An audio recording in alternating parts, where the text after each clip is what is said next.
Welcome to the Sponsored Rider Club podcast, your guide to motorsports sponsorship. Here's your host, Josh Weesey. Welcome to the Sponsored Rider Club podcast, which is powered by 4-Wheel Parts. Really excited for the show today. We've got rally car driver Jeff Seehorn coming on. But before we get into the interview with Jeff, there's a few things I want to talk to you about. If this is the first time you've listened to this show, I want to explain to you what it's all about. This is intended to be a place where you can learn how to better market yourself, better market your sponsors in the motorsports world.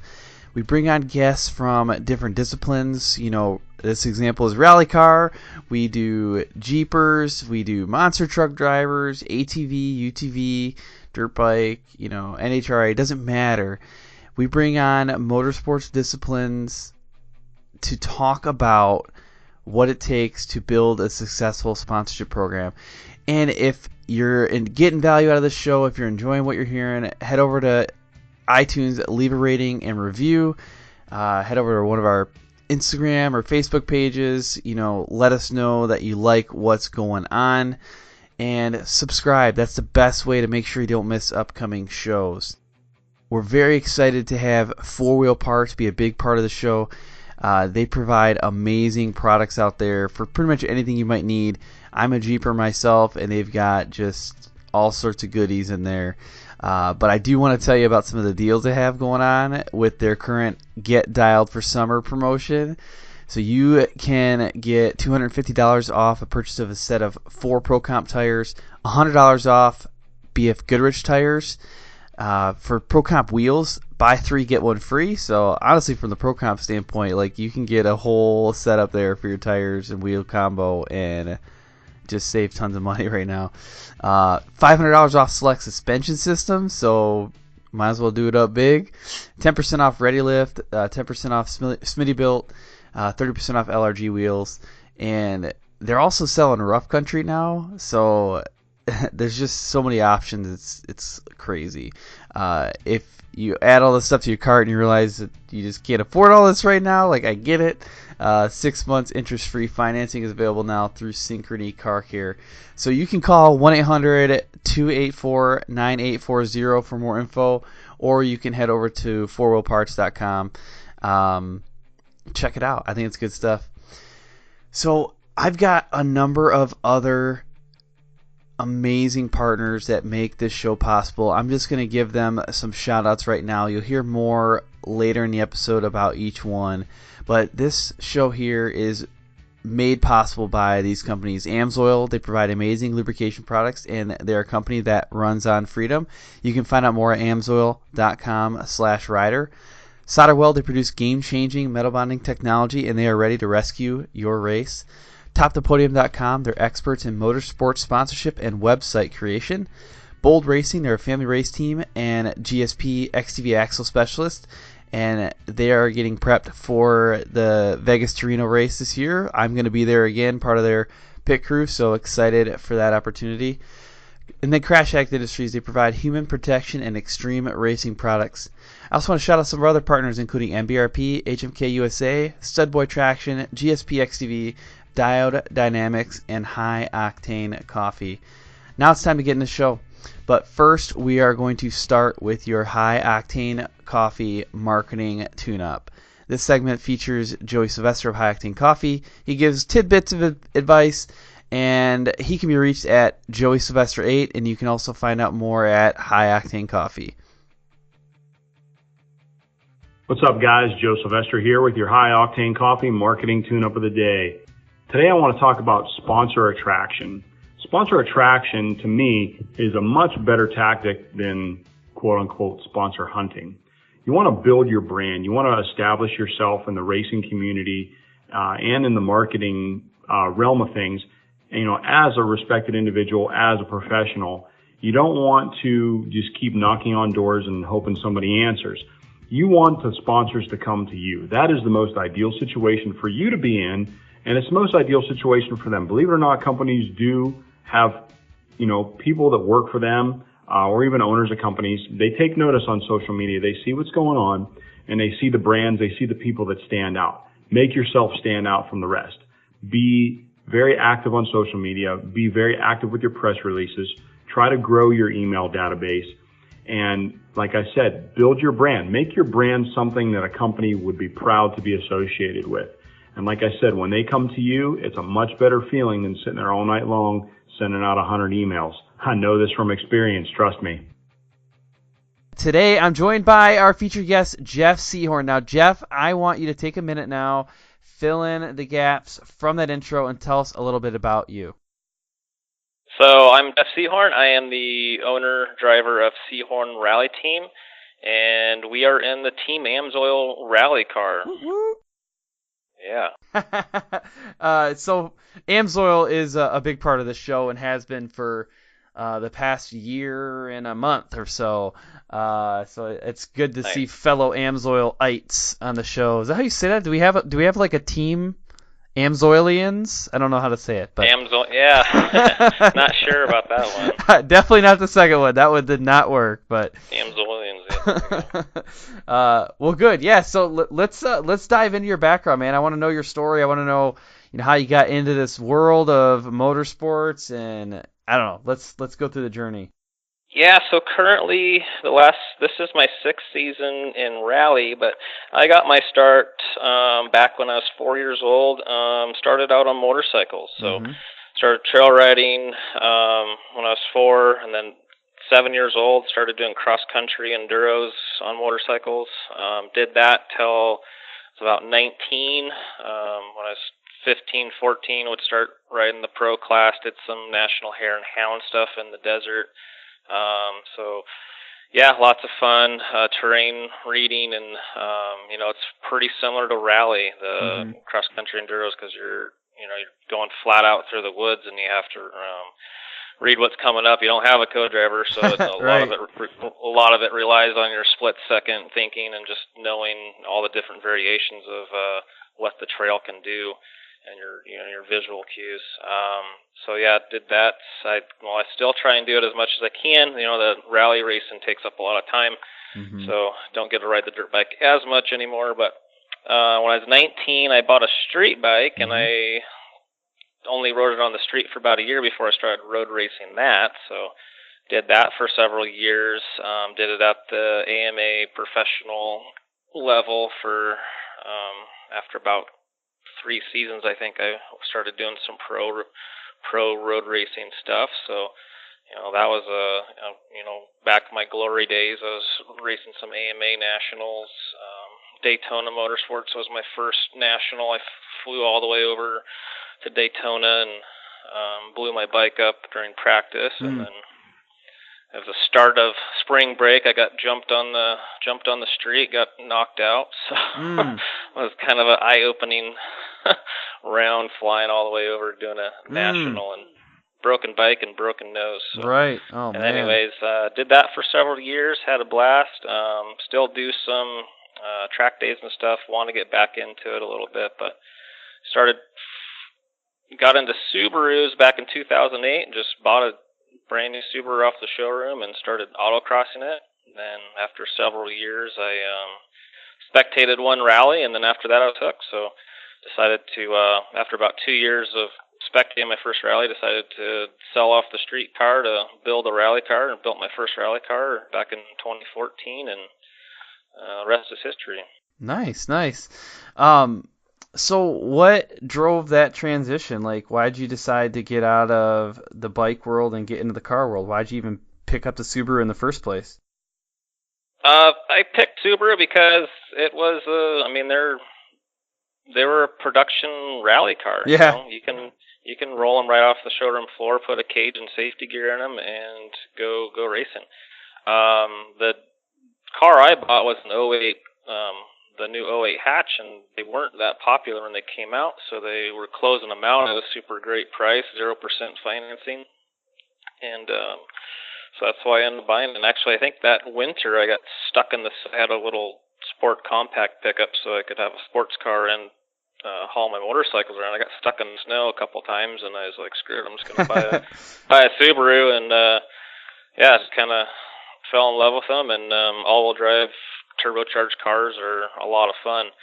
So after autocrossing the daily driver, and after I just decided rally was a big dream of mine after watching lots of WRC events and seeing Travis Pastrana transition. I think back in 2004, I kind of watched some of his stuff on Nitro Circus and seeing how well he did crossing over from motocross and being a motorcycle guy, how quickly he transitioned.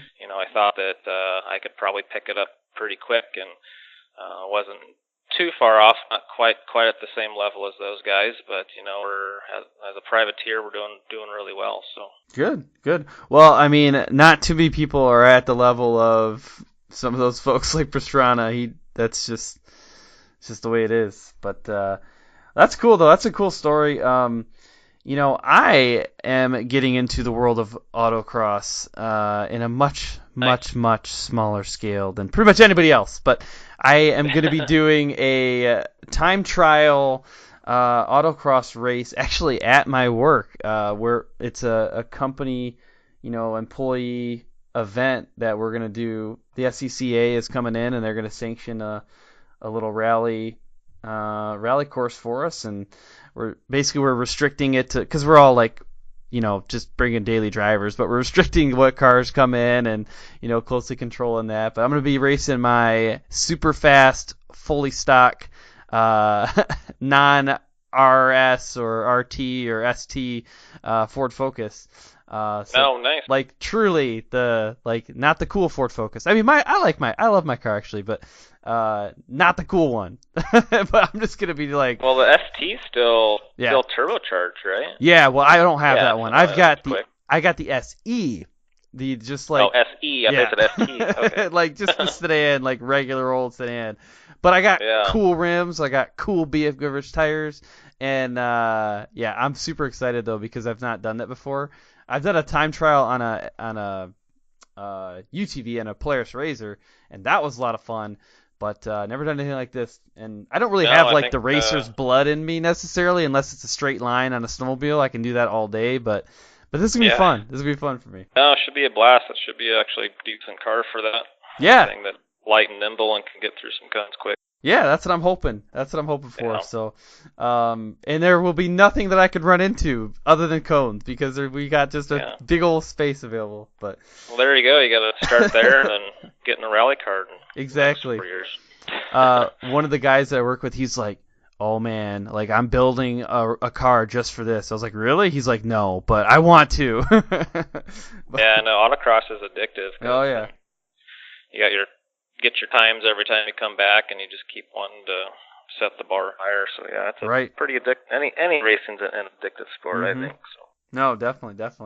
Well, that's cool. Well, let's get into the current day. What's some of the things that you're excited about right now, pumped up about right now, focused on right now? So right now I'm focused on my rally team. We've had a few bad events these last 3 rounds, so right now I'm focused on trying to finish a round. Would be nice, and get back up on the podium. So last year we had a really good season. We never finished. I think did we DNF once last year? No, I can't remember. Anyway, at any rate, whenever we finished last year, we DNF'd the final round. That was one of my bad luck streaks. 5 out of 6 rounds we did last year, we were on the national overall podium. Awesome. And we actually led the series from after the second round. We actually led the series till the third round, which we had to skip. So, but anyways, just focused on my rally team right now, getting the car back onto a national podium, and just trying to would love to go to the next step, make it my full-time job, but we'll see where things go this year. Oh, sounds good. Well, who are some of the people that you work with, the businesses, the companies, the sponsors, the partners? Yeah, so we have, being a small privateer team, we actually have an abundance of sponsors, and I'm very thankful for all of them. To do what we do, we have to have really good people behind us, so it's kind of a large list. We have AMSOIL, Maxxis Tires, Dick Hanna Subaru, Method Wheels, this company 6 Over Crest. They make some really sweet composites. Rally Spec is our new engine sponsor. Germ Designs does all of our graphic design. Samsonis Transmissions, Exetti Clutches, Killer B Motorsports, Willwood Brakes, John Reed Tuning, Diodynamics, Nameless Performance, and Primitive. So we got lots of great companies backing us, and really appreciate their support. That's awesome. I wasn't expecting to say Diodynamics. They actually started working with me with some stuff recently, so that's kind of cool. Nice. Yeah, the guy that engineered the light bars we use actually used to rally. And I think he's trying to get back into it. He's still focused on his new business, but yeah. So great LED light bars. Yeah, one thing, this is like, I pay attention to the small things and the small details. So, I'm running some pretty cool side markers that they came out with recently for the new JL Wrangler, and nice. And I got the package, and I was like, this is like really nice packaging. I was like, this is like everything fit in there so nice, which is probably pretty doggone critical if you're shipping lights around the world. But I guess I wasn't really expecting it to be that nice. I'm just like, you rip open a box, and I was like, I don't want to rip this. Like, I don't want to. Yeah, they're definitely on the higher quality side of some of the LED lights. Yeah, so. Definitely. That's good stuff. Good stuff. And then obviously AMSOIL, we actually chatted about that a little bit earlier, but it's cool to see your car. I think you mentioned the graphic design company too. They did a really good job with your car. I mean, it's an attention grabber for sure. Yeah, Germ's his name's Jeremy Deming, and so his nickname is Germ. So he's a very talented artist. He's actually a fellow motorcycle rider, so he knows how to make race cars look cool. Mm-hmm. And if you let him freelance stuff, the guy's amazing. Yeah. But he has to kind of stick to some more racy lines for the car, but right. Really cool graphic design. If you could never just tell him to go nuts on something, he'll come back with something completely amazing. But, that's cool. Yeah, and then AMSOIL being our title sponsor, it's been great working with them. So good deal. Stoked to have them on board again. Awesome. Well, in a minute here, we're actually going to dive into a lot more about the whole sponsorship deal, the tactics, the strategies. But right before that, I want to take a minute to thank the sponsors for this podcast. Family Race Team. Those are the first words that come to mind when I think of Bold Racing. And the next one is actually axles. Bold Racing is a premier distributor of GSP XTV axles. And if that wasn't cool enough, they just came out with an entirely new axle called the Revolution axle. It is a hollow tube axle. It's really cool. If you head over to their website, gspxtv.com, or you can find out more at boldracingltd.com, you can find out how this new axle technology works. So they are saying to view this as a fuse for your drivetrain. So the hollow tube CV axle twist technology actually increases the strength and reliability of the axle, and it also reduces stress on the drivetrain. Plus, honestly, it's super cool looking, and if people know me, they know that I really like cool looking stuff. So they come in this really cool gold color. Check it out. It's absolutely revolutionary. Safety is our overriding priority. I hear it all the time, but I have to ask myself, is it though? Is that the first thing we think of? Is that the first thing you think of? Over the past couple of years, we've seen the performance of production UTVs increase, somewhere around 350%.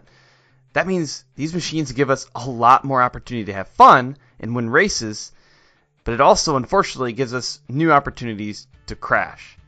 And that's why we have partnered with Crash Addict Industries. The owner, Travis Pointer, became very accustomed to crashing early in his career. He saw it as inevitable, and he set out to make the process safer. With a passion for racing, welding, and engineering, Crash Addict Industries now produces full cage and other protection systems intentionally designed to protect you during an accident on the track. They also offer a line of human protection products through their vendors. Do this for me at this point. If you're racing with a stock cage right now, please go check out crashaddict.com. SolderWeld.com and at least just see what they have to offer. Even if you choose to go with a different company, please make safety your overriding priority. Hey guys, George Hamill here to talk about SolderWeld's new off-road repair kit. If you're a racer of any type or an off-road enthusiast like myself, you're going to want to take a close look at this product that bonds metal on the spot. SolderWeld has combined some of their most elite products into one small kit that fits perfectly under your seat or strapped to a roll cage and allows you to make some insane fixes anywhere you go. How many of us have been in a race or out on the trail and got a rock chip in a radiator or brake line? We have seen a top-tier desert race team at the 2019 Min 400 taken out by a simple rock to the radiator. If they had an off-road repair kit on board, they could have been back up and running in just minutes. The kit includes everything you need to work on dirty aluminum, stainless steel, copper, and many other metals.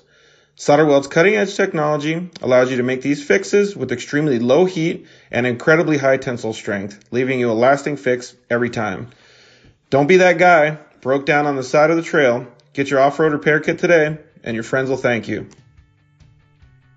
Let's talk about AMSOIL. Maybe you've seen them at Sturgis or the AMSOIL Championship Snowcross Series, maybe your local track. Maybe you heard about them on this show. They are all over the power sports world, and here is why. They get it. They're a bunch of gearheads just like you and I. They're riders, they're racers, just like us. They're also chemists and engineers, which means they're good at making synthetic oil. That's what we want them to be good at. Their time at the track and on the streets, it gives them that first-hand knowledge of how tough equipment is on oil. Extreme heat, increased stress, high RPM riding, it all works against you and your ride to basically get you sidelined. But no worry, AMSOIL handcrafts synthetic lubricants that fight wear and resist extreme heat so that you can get the most power and best performance out of whatever it is that you ride. Visit amsoil.com/rider for more details and check out their full line of products for anything that you ride. Two questions I get continuously about this show and about sponsorship is, do I need my own website and do I need a resume? The answer is, in my opinion, yes to both, and that's why we partner with TopThePodium.com. Now, if you want to see an example of what a professional website and what a professional resume looks like, you gotta check out TopThePodium.com. They did my website. The Sponsored Rider Club Podcast website is SponsoredRiderClubPodcast.com. That was created by Jeff Vanistal of TopThePodium.com. I think it's awesome. I get a lot of good feedback about it. And there's a number of other websites out there that Jeff has produced that are just phenomenal. So I think it's important in this world of social media where you have control of your content.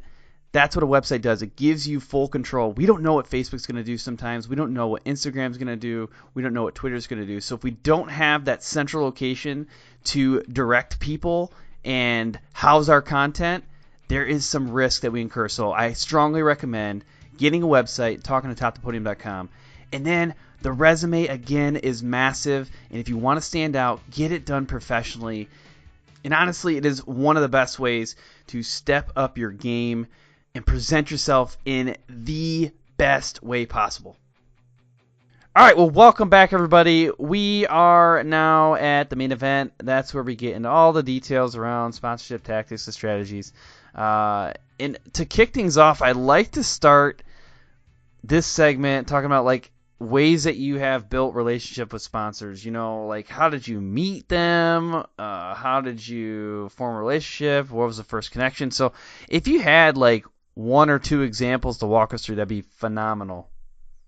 Yeah, so probably the best sponsors that I've started out with are our biggest consumables. So tires, oil. So, and both of them I've started off as a consumer. So I've been a customer of theirs. Maxxis tires, for example. I picked a tire that I thought was the best value, and another, going towards a sponsor that is one of your big consumables, they're going to be relatable to the market that they're going to be sponsoring. So if they have something that fellow competitors are going to be using, they're more likely to sponsor you or sponsor your team. So yeah, I would say, go towards consumables, and that's also one of your expenses anyway. So even if you're getting a discount, discounts add up. I went several years without getting full sponsorship from companies, but getting a good discount, and discounts add up to that's your fuel bill that you just paid for because you just got $200 off that of whatever. So yeah, and I just did a show where I talked about like some of the challenges that come along with taking on motorsport sponsorship, but one of the clear benefits is the financial flexibility that it gives you. And this is actually kind of funny. It made me think of it. I just pulled it up on my phone here. You had put up a post here. Shoot, when was this? In April. It was hilarious. So there's this like classic memeable picture out there of there's a guy walking with what looks like his girlfriend, and then another like attractive girl walks past. Oh yeah. You know what I mean? And the guy's like turning back and like, ooh. And everybody puts all sorts of different fun things in there, but this one caught my attention. So it shows me, looking back. That's the guy, and the girl, and Rally is walking past. Right, that's the attractive woman, and then the girlfriend says, "Easy, cheap, sustainable motorsport." Yeah. Oh my gosh, that's so good. There's another meme out there that says that I thought is hilarious. I saved it somewhere, and it's like. How to be a billionaire. Like, oh no, okay, I remember what it was now. It took me a minute. It says, how do you become a millionaire? Yeah, and then it's like start off as a billionaire. Start off as a billionaire. Oh, yeah, so it's so good. Yeah, at the level we're at, it's very important that we have these sponsors on board, because there'd be no way for me to do this on my income. So it makes it. I was talking to one of my buddies recently, and I'm a snowmobiler as well. In the winter time here in Michigan, sometimes we get snow, sometimes we don't, but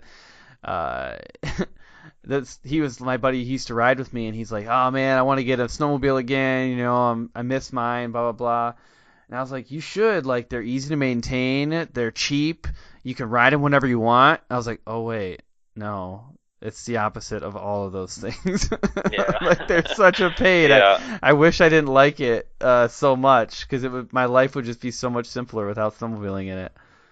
Yeah. I used to complain with dirt bikes because you go out in a muddy race and you got to wash the thing for 2 hours and service it for 2 hours. Right. You rode it for 2 hours and you're spending the same amount of time maintaining the thing. And right.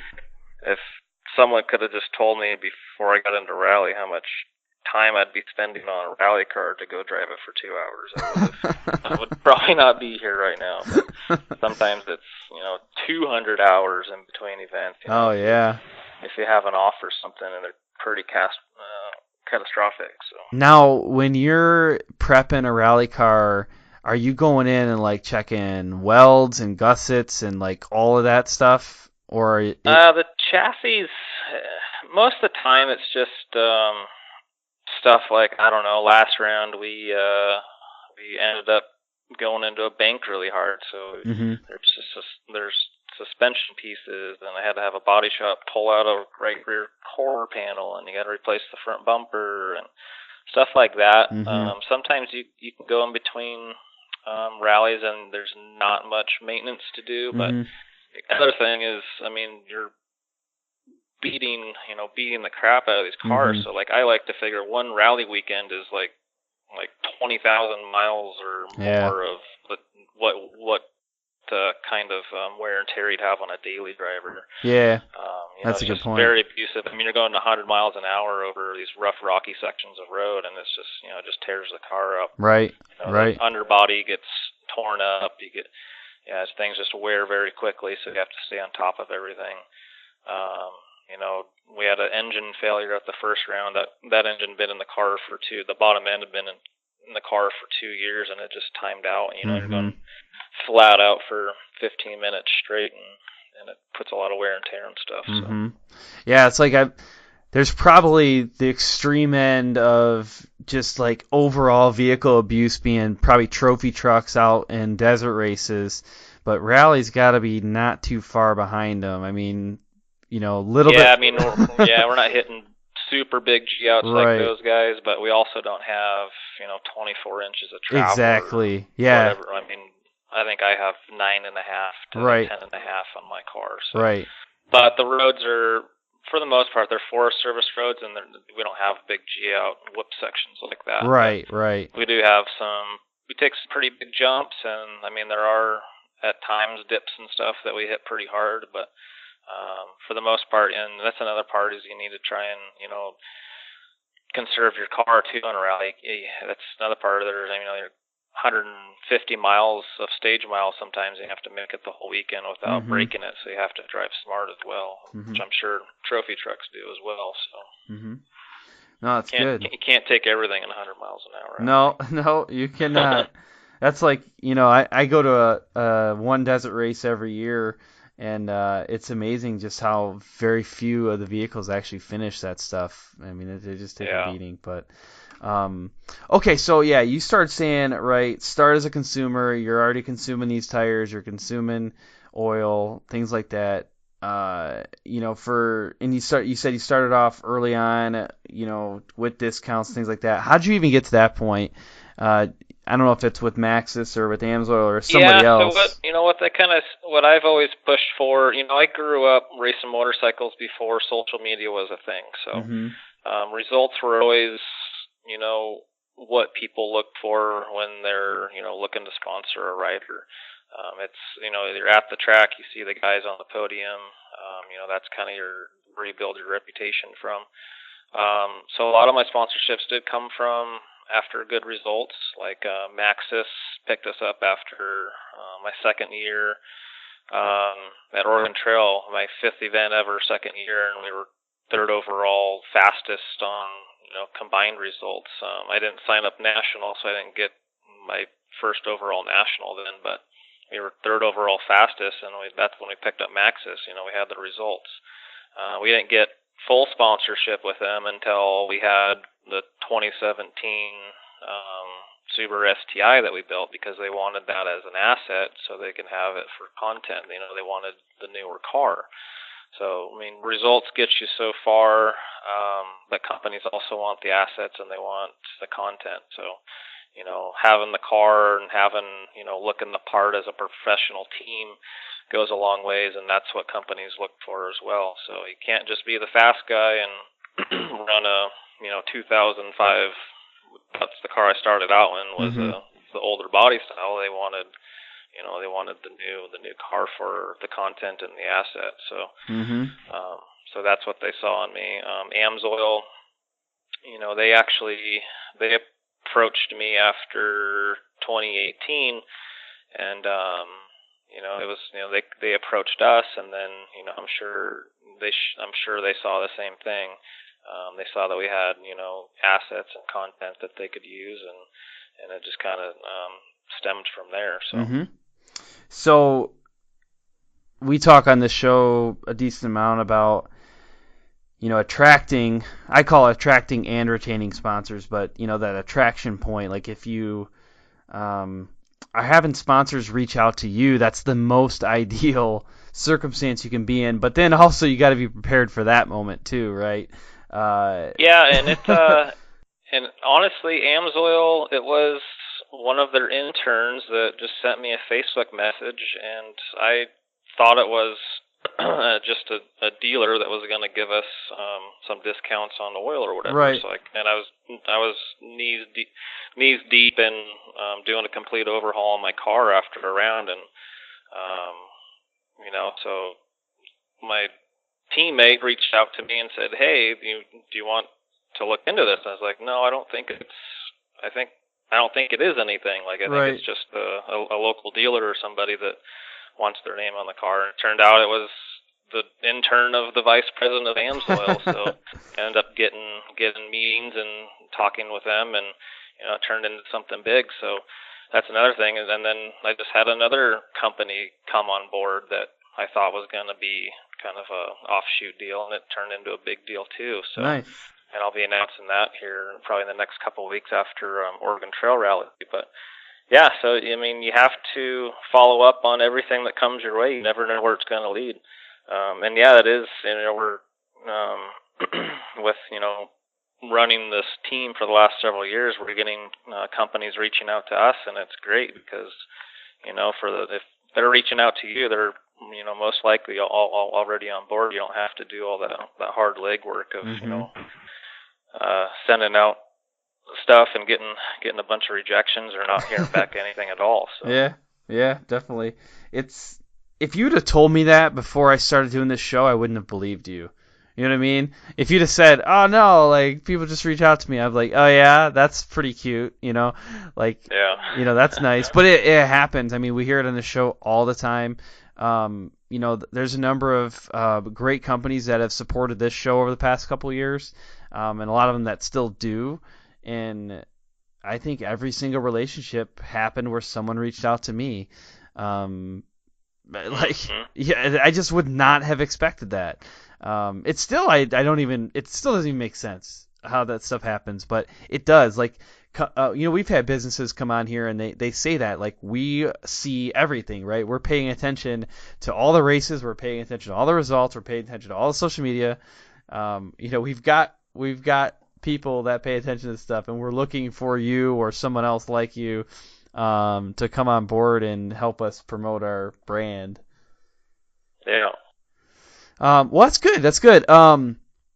Well, it's always fun because I start off with this talk about all these great, amazing, wonderful things and relationship building and, rainbows and butterflies. But, you know what I mean? Like, there's times that things don't go well, or maybe not go as expected with a sponsor. Do you have an example of that? And it's cool if we don't go through the name of the sponsor, but, just like a scenario where it didn't turn out the way you expected it to? Yeah, so we had is actually one of my first monetary sponsorships, and it was the most amount of money that anybody had ever thrown my way, and it turned out that they wanted us to go to the specific round, so it was going to be a money transfer from it was actually an overseas company, and the money transfer didn't go through, and I was like, oh well, don't worry about it, so just do the round and we'll make sure we take care of you. And so I had to take out a short term. I just finished a round and I had like $50 in my bank account because I just spent all my money. And they were like, well, we want you to go to this round. We really want you to be there. And so they're putting out these numbers, and I'm like, okay, so I go through with everything, and it ends up, the amount finally comes through and it gets bootlegged through a bunch of different ways. So essentially it was about half the amount of money, and it ended up costing me a bunch of money. It was kind of a terrible experience, but I guess what I learned from that is just be prepared that don't if you're dealing with new companies, if you haven't had the funding come through before and you're not sure what the terms are, don't gamble money you don't have, and don't race on a budget that's not there. So in that case too, you're saying that it was an overseas company. Do you think that added some of the complication to like the transfer of money? Yeah, and I mean it was complicated, but I still had I went to the event. We actually DNF'd on the second day with a break in the wheel, and that's how I got Method Wheels to come on. Nice. They actually saw my picture on Instagram and they said, hey, we'd like to help you out. So nice. We broke somebody else's wheel and then got a wheel sponsor. So hey, that works. So actually we got a sponsor out of the deal. So yeah. Method's been on board with us since then. But where was I going? It was a complicated deal that I received maybe 50% of that, and it was actually only 50% of the money that I needed to spend to do the round. Is a very, very expensive round. So I took the gamble, and I didn't want to turn the money down. I just, I went for it. So sometimes you have to, racing's a gamble. Like it's always, just like this season, and that's another thing is that one of our biggest contributors is the Subaru contingency money. That's why I built this new car, is because it's contingent for Subaru winning. So a lot of that, but you're still gambling that money if you don't finish well. You don't get that. So, and then that comes back from road racing. I've been down this road before with road racing, and your season can go pretty quickly if you're not having good rounds and you're spending money that's not coming back in with the winnings. So you gotta don't gamble with money you don't have is always the very key factor of racing. So and racing itself's a big gamble. I mean, you can write off your equipment pretty quick in a split second. So that whole conversation there about don't gamble with money you don't have, and the contingency that comes along with winning races, and how a lot of sponsors are set up that way, right? You're contingent upon consistent top 5 finishes or whatever, but it's important to know that the sponsor is taking a gamble as well, right? Like they're expecting you to do well to some extent. They're expecting to show how their products work in many cases. So one recommendation that we've had on this show before, and I'll just kind of use this opportunity to talk about it again, is if you have other avenues to promote your sponsors outside of the actual race, then you reduce their risk. So this has been, I think, one of the big reasons why social media has become so popular. I've seen people, they wreck, right? They get hurt, and maybe it ends their season, but I've got this huge social media following. I'll just track my recovery, and the whole time, I'm still promoting my sponsors, although I'm not able to actually race. So at least it's not as risky of a move now as maybe it used to be for somebody to sponsor a big time racer. Yeah, exactly. So even though that we've been having a few bad luck rounds, we still have great content. We try and recover as much as we can, and turn around some good videos, and I take all the content that I do get from the rounds that we did finish, and try and make sure that I'm providing them with their marketing level for them. So I try and stay active on Instagram and Facebook and everything else is the best I can, even though we did have a poor performance because of whatever issue occurred. It's social media, like you said, is great. For that aspect is it's very easy to market yourself. In to the same way that I think it reduces risk a little bit. For sponsoring a racer, right? If they get hurt, you still have some exposure opportunities. It's also kind of opened up the world to lots of other ways that companies can sponsor people. Like, I'm trying to think of a good example here. Let's say it's AMSOIL, right? AMSOIL can pull into a podcast like mine and get some different types of networking and different types of promotion there. And I don't race or anything like that, but they know that types of vehicles that I run, and they know that they'll still get some product level feedback. But there's different elements now that not just social media, but I guess media in general has opened up.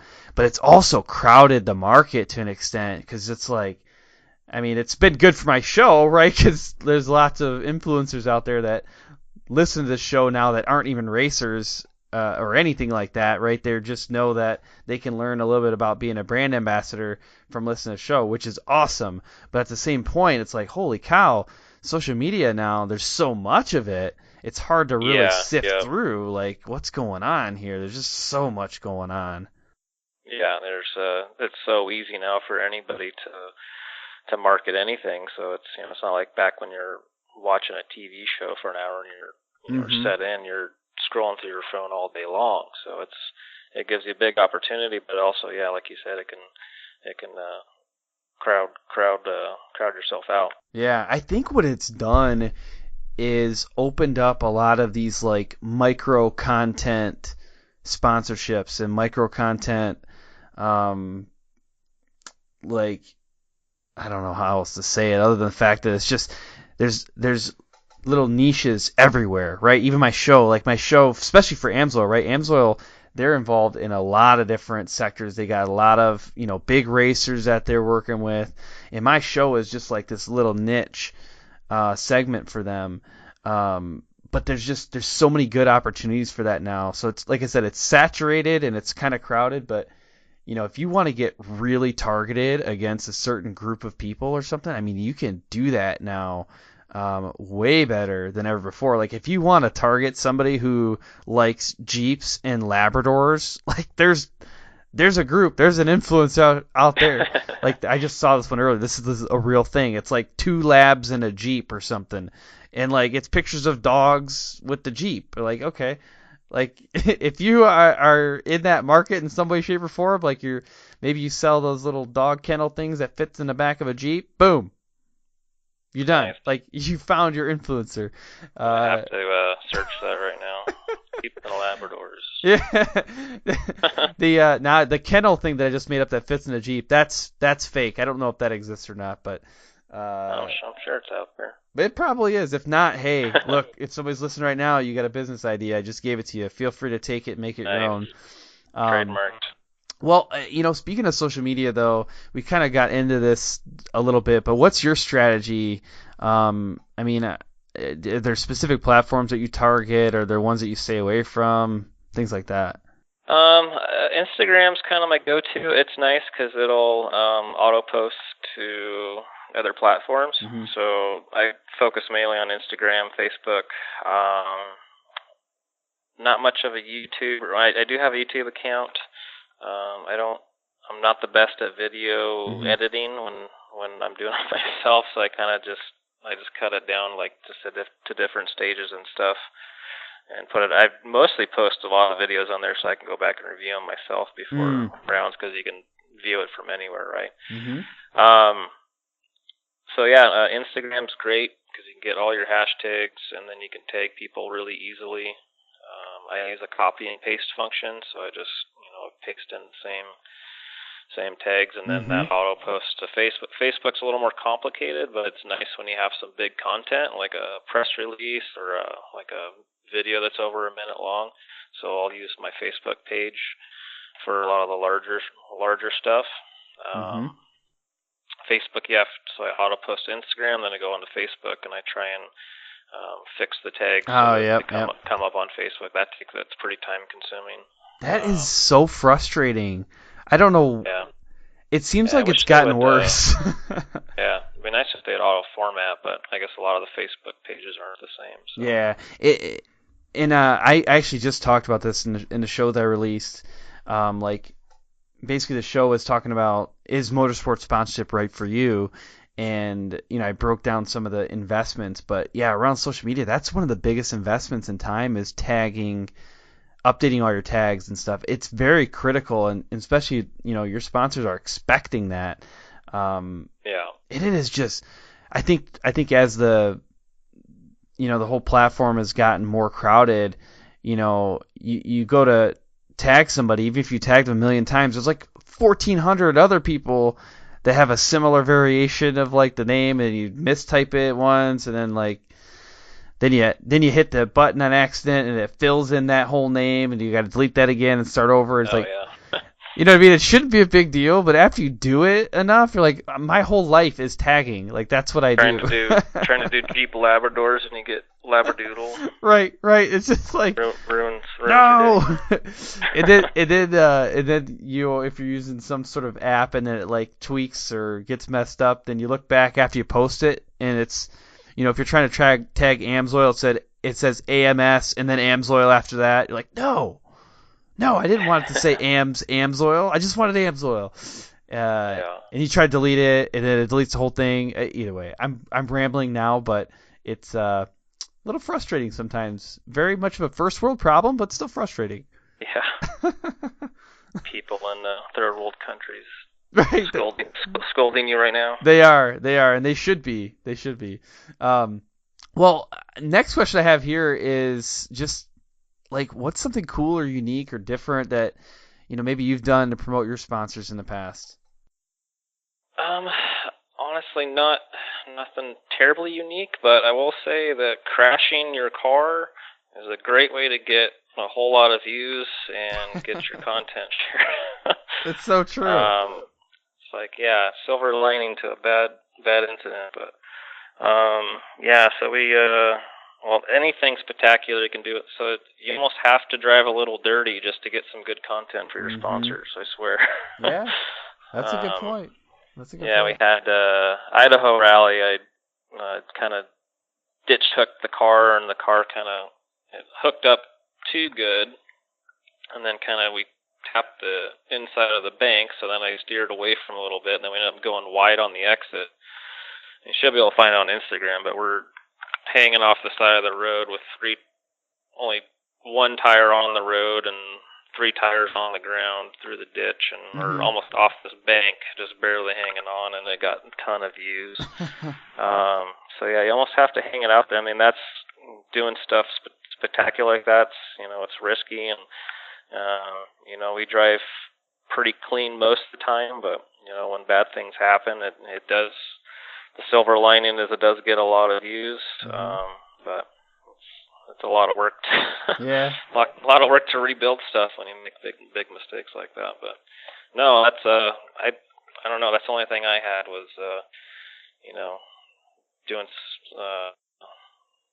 putting the car off in a bad spot, and it ends up getting a lot of views. So You know who's really good at that? It's monster truck drivers. I mean, they build it up, right? They'll, especially if you go to the events, they're like, we're gonna take this car, we're gonna smash it up, and it's not gonna drive away, and yeah.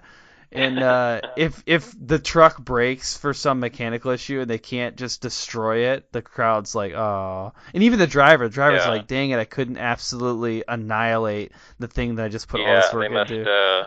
They must put their crash contingency into their budgets. Right.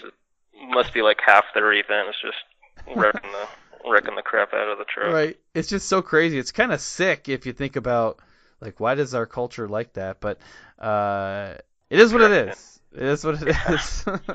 Yeah. Well, that's cool though. I like that response, because I actually don't know if we've ever had that on here, right? Like someone saying you gotta kind of drive it on the edge or push things to the absolute limit to get those views. And we've talked about it from big air and stuff like that, but just from hanging it out and putting your vehicle and stuff at risk just to get a few extra views, it goes a long way, but it's probably a little freaky at the time. Yeah, most of the time I don't do it on purpose, but yeah, we have to finish to get our Subaru contingency. So right. And it's a very fine line to ride. Well, that's good though.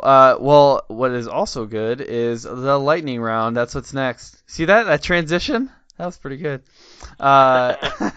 So this question is one of my favorite questions that I started asking. I've been doing it now for a little while, and it stumps some people. I'm gonna be honest with you. But if you could sponsor anyone in the world, who would you choose and why? Probably just the next best up and comer. The next guy that was just like me. He's working hard, and he's got a good, focus on what it takes to be a, professional driver, which actually would still be myself right now, but, I'd love to do this for a living, but, I work a day job, and this is my hobby, and I do the best at it, but yeah, the next hard-working kid that knows what it takes to, to be sponsored, and, has a strong social media background and knows how to build his followers up and knows how to look professional. So awesome, well, that's good stuff. I don't have any crazy person I'd sponsor. Not like The Rock. That was a response in the past. The Rock. Those guys already. That's cool. He doesn't need any sponsors. He could do the Ricky Bobby me rap on his whatever and be fine. Oh, I forgot about that. The big old, what was it, a big tiger or a cheetah or what was that? Yeah, if I ever win the lottery, it's all going to be, I'll just put my face across the car. That's awesome. So if you could use just one social media platform, which one would you choose and why?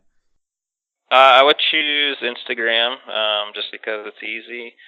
It's probably the best, the most user-friendly platform at the moment for myself. Mm-hmm. So good. It's the most entertaining, I think, to go through, and yeah. And I think it's been.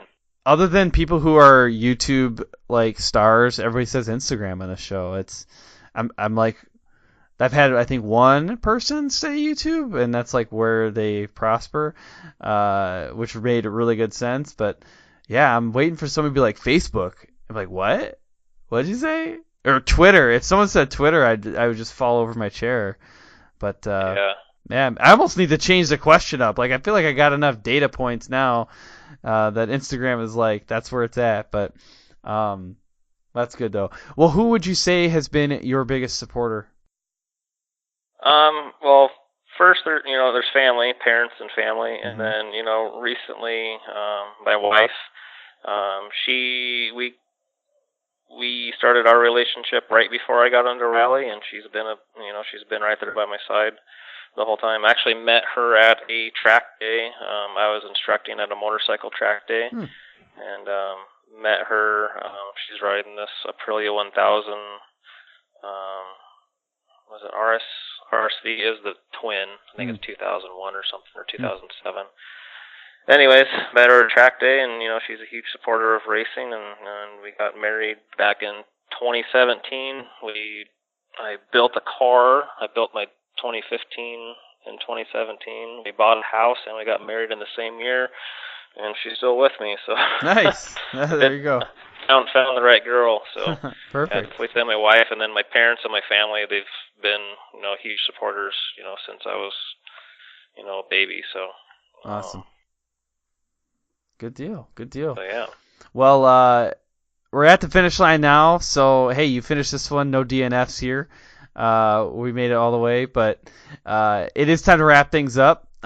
What's one thing that you want listeners to take away from the show? If they kind of forgot everything else and just remember this one little nugget, what would that be? I would say go for it. I had a dream that I was going to build a rally car and go race it, and I just worked hard, and I went for it. So if you're dreaming something, and 5 years goes by and down the road, and then something else in your life happens, and you can't go back and do that, you're going to regret it. Yeah. So if you have the means, go for it. Be smart about it. Don't financially ruin yourself, but there's cheap ways into everything. If you're smart and plan and budget, you can do anything. If people knew the way I built my first car and the way I scrapped together money to get where I am, they would they'd be really impressed. And it can be done on we're a pretty minimal budget team that's grown into what we are, and we're still running on a very minimal budget against top level teams that probably spend Subaru Rally Team, for example, their cars worth 6 times or 8 times as much as our car. Oh wow. It's crazy the amount of dollars they spend compared to us, but we're right there behind them. We're going to be hopefully pushing on their knocking on their door here soon, but we'll see.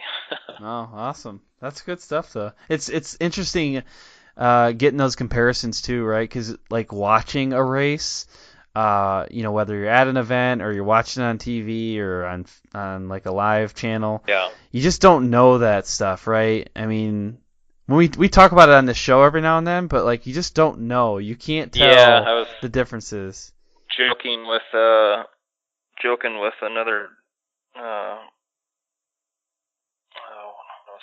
Joking with another person that I wish we could have like the Forza level numbers on the sides of our cars. Oh yeah. I don't even know what they like. The car's in 1,100 points, and I'm in the 500 point car or whatever. Right. That's good. Or the level of team, Yeah. Who's the higher driver and who built their car in their garage, that sort of thing. Yeah, that's pretty cool. That'd be an interesting concept. Maybe we need to change that in the future. Everybody's got to put a how much money they got invested in their car right on the side of it. Like that's one of the decals up front. Or we put or limit. I mean, maybe there is a series like that. But that'd be kind of interesting if you limit how much you could spend, right? Like you put a tight cap on that, and like maybe you had to spend a minimum amount and you couldn't go over a maximum amount. That'd be interesting. But yeah, I mean, some of the class. I mean, we run a limited open car. Yeah.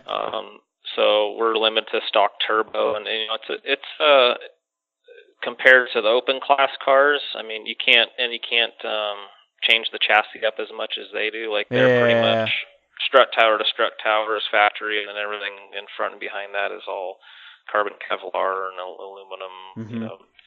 Completely engineered to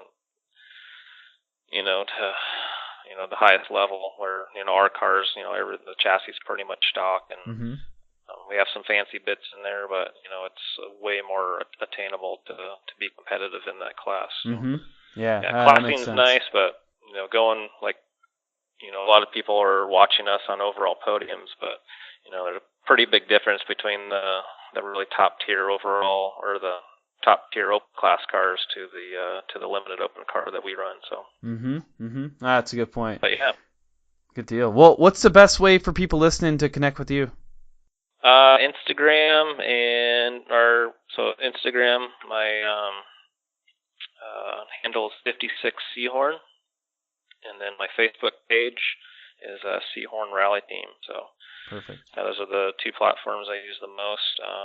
If you want to go subscribe to my YouTube, I think it's should just be under Jeff Seehorn. I don't post too much stuff on there, but there's some full stage on boards and stuff from Oregon Trail Rally, which is coming up next weekend. So nice. Check them out. Give us a follow or subscribe. Awesome. Well, hey, I appreciate all the time tonight, all the good advice, good conversation, but I'm going to leave you with this. Have fun and ride safe. Thanks for listening to this episode of the Sponsored Rider Club podcast, which is powered by 4 Wheel Parts. Be sure to subscribe so that you don't miss any of our upcoming shows.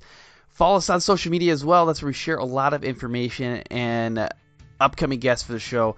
Pay specific attention to our Facebook page. That's where we do our live shows 2 each month. To get some insider access and upcoming guests, you can also check out the Sponsored Rider Club on Facebook. That also offers a forum for best practices sharing, so you can ask questions and get answers from the motorsports community. A special thanks goes out to our sponsors, 4 Wheel Parts, AMSOIL, SolderWeld, Bold Racing, TopThePodium.com, and Crash Addict Industries. I also want to shout out some of our other partners, GSP XTV, MBRP, HMK USA, Studboy Traction, Diode Dynamics, and High Octane Coffee. I look forward to serving you again next week. Until then, have fun and ride safe.